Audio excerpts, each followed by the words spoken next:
OK，现在我自我介绍啊，我是海外的马来西亚的华侨。现在我有一个秘方啊，是专门治那个伤风咳嗽的。不过这个东西啊，不知道对那个肺炎有没有效力啦。但是我自己有用过很多次了。这个东西是洋葱啊，你明白吗？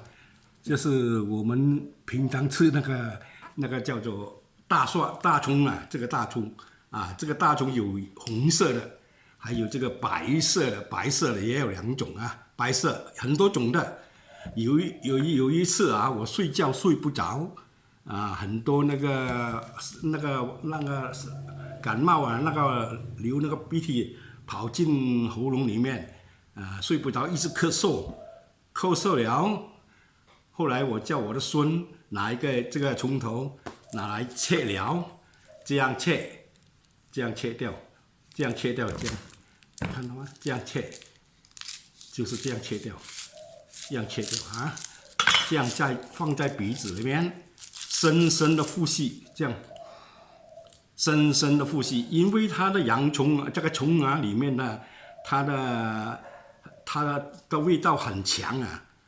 可能吸到那里面的伤风菌呢死掉了，那伤风菌给我杀死了，所以睡觉的时候一觉睡到天亮都没有咳嗽，一点也没有咳嗽，很好睡，睡到天亮。还有一次我去中国，在3个月前了，我回去广西，那个乡下探亲，看我哥哥的儿子了，侄儿再去广西容县，容县那边，我有亲人在那边，我侄儿侄女那边，我上飞机下飞机的时候，我就坐那公交车，一直在咳嗽，很厉害，很严重咳嗽，咳到不停的。后来我晚上11点到了容县那边11点了。要找那个洋葱，很夜了。刚刚在那个什么考特那边，就是那个罗毕那边啊，我不会讲这样讲的话语啊。问他们有没有这个洋葱，有没有这个洋葱？刚刚好那个厨师在旁边，那么坐住，他说我有哦，我厨房有了，拿2个给我。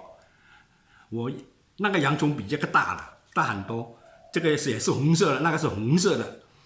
红色它的味道很强很强啊，很强。后来他给我拿2粒给我，我就是这样切掉哦，切掉就这样深深的呼吸10多下这样了，到十多天都没有伤风过，很厉害。它杀菌力很强啊。我们要深深好像这样。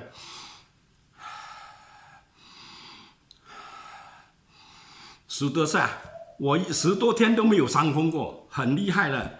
我希望你们知道的人放出去给其他的人知道，我能帮到你们。中国那个是什么肺炎的，可能会杀死那个肺炎的，这个我不敢担保了，但你们可以试试看了。我希望帮到我们的同胞，中国的同胞了如果你们有看到这个视频你们放出去给那些有肺炎的人试试看啊，这个是很便宜的嘛，这个洋葱很便宜的，你买那个比较新鲜的，它的强度很强，你吸进去里面可能那个细菌死掉了，因为我们很深呼吸进去啊，那个空气进来了嘛，细菌从那个鼻子里面进去的，可能会杀死那个病菌。可能会有一点帮助了，我希望你们试试看，能帮助我们中国的同胞是这样啦。我谢谢各位我是这个自己人无形中发现到的，不是古方，也不是什么医药的，但是如果不很难讲的，有些人是可以用，有些人不可以用，你们试试看啦OK 啦拜拜OK。